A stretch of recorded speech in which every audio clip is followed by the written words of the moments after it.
I almost didn't go.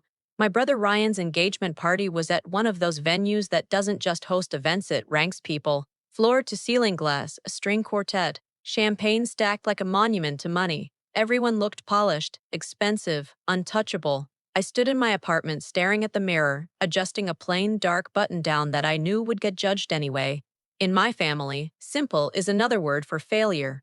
I told myself I'd do the responsible thing, show up, congratulate him, smile, disappear. That was the plan. The second I walked in, the air shifted, not loudly, quietly. The kind of quiet that's actually a spotlight. Side glances, a few whispers. My parents gave me the quickest nod and immediately turned back to Ryan's future in-laws, who were apparently the kind of people worth standing up straight for. Ryan barely looked at me. He was busy accepting compliments like they were medals. I found a corner near the bar, safe, neutral, invisible. Then the questions started. So, was he? A cousin said, dragging my name like it tasted funny. What are you doing these days? I opened my mouth. My mom beat me to it with a laugh. Oh, was he? Still, exploring. Exploring. That was the word she used when she wanted to say stuck. A second cousin leaned in like he was sharing wisdom. Some people are born ambitious, he said, smiling at Ryan, and some people are comfortable. A few people chuckled. Not because it was clever, because it was permitted. Ryan's fiancée, Sophia, gave a tight, polite smile, the kind you make when you don't know whether you're supposed to laugh or apologize. Ryan didn't notice, or didn't care. I kept my face calm. Years ago, I learned reacting only feeds them. In my family, if you flinch, they celebrate. The music swelled, plates clinked, cameras flashed, and Ryan kept building momentum, soaking up attention like oxygen. Then came the toast. Ryan stood, glass raised, shoulders back like he was addressing shareholders instead of relatives. I just want to say how grateful I am, he began, voice loud and practiced, for the people who believed in me, for the mentors at a real company, real leadership, real standards. He scanned the room like a politician. And for Sophia, he continued, who pushes me toward stability, toward building something that lasts. Applause. Then his eyes slid to me, just long enough for everyone to follow. And honestly, he said, smirking, it feels good to finally be surrounded by people who know what they're doing, not people who float from idea to idea. Laughter harder than it needed to be. He took a sip like he'd just delivered a mic drop.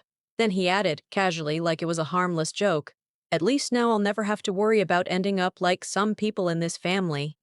The table went quiet for half a second, just enough for the cruelty to land. Then the laughter came back, louder, relieved, approved. That's when it hit me. They weren't teasing, they were enjoying it. Enjoying the familiar story, Ryan the success, Wazzy the cautionary tale. The box they built for me years ago had a label on it, disappointment, and tonight they were making sure it stayed taped shut. I took a slow sip of my drink. My hands didn't shake. My chest didn't tighten. I didn't feel rage. I felt clarity. Because what they didn't know, what none of them knew, was that every single person laughing at that table worked for me, directly or indirectly through subsidiaries, contracts, and the parent company they kept praising like it was a god. Ryan's real company. My parents' security. Their vacations, their renovations, we're doing so well. All of it traced back to one name, mine.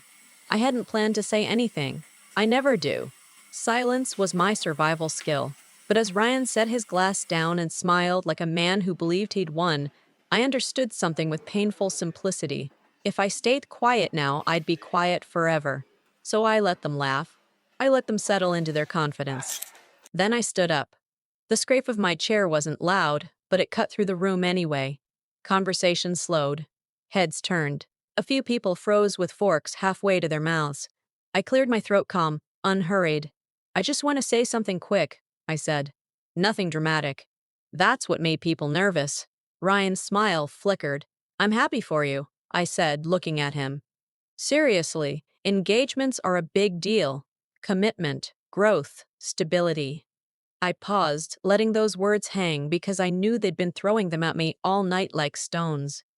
A few uneasy laughs popped up and died immediately. And I also want to acknowledge something, I continued. turning slightly so the whole table and the nearby guests pretending not to listen could hear me. Since we've all been talking about companies and leadership and what real success looks like. My dad's brow furrowed. My mom's mouth tightened like she was already preparing a correction. I kept my voice steady. The company everyone's been referring to tonight, I said. The one that pays the salaries, funds the lifestyle, and gives us all the comfort we love to brag about. I looked directly at Ryan. Belongs to me. Silence didn't just fall. It snapped into place. No clinking glasses, no music in the foreground. Even the quartet seemed far away. My mom's face drained so fast it was like watching a curtain drop. My dad stared at me like I'd spoken in another language. Ryan laughed once sharp, forced. Okay, that's not funny. I'm not joking, I said. I didn't smile. I didn't push. I just told the truth and let it stand on its own. I founded it 10 years ago, I continued. I kept my name quiet on purpose. I wanted the business to stand on merit, and I didn't want family dynamics poisoning something I built from nothing. A glass trembled in someone's hand and tapped the table. Ryan blinked, slow. You work there, he said, like he was trying to solve a math problem that wouldn't cooperate. You don't own it. I do work there, I nodded, because owners should understand every layer operations, payroll, contracts, expansion. I tilted my head slightly, including the department you manage. Ryan's posture changed. Confidence didn't leave all at once. It cracked, then started to crumble. My dad pushed his chair back like he might stand, then thought better of it. His hands were visibly unsteady. My mom finally found her voice. You've been letting us think. I didn't let you, I said gently. You decided, no matter what I did, it was never enough. So I stopped explaining. Ryan's jaw clenched. The color in his face shifted. Confusion became fear.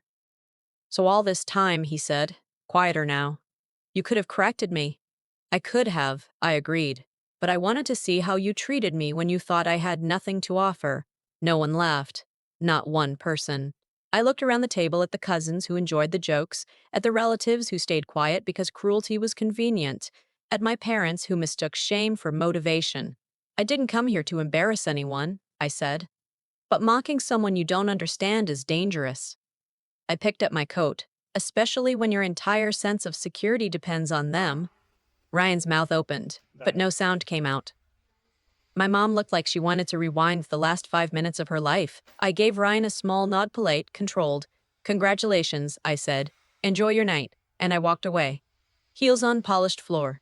Every eye following me. Not because I'd yelled. Not because I'd threatened anyone. Because in one calm moment, the roles they'd assigned me for years collapsed. And for the first time, they weren't looking at the family disappointment. They were looking at the person who'd been holding the foundation up the whole time.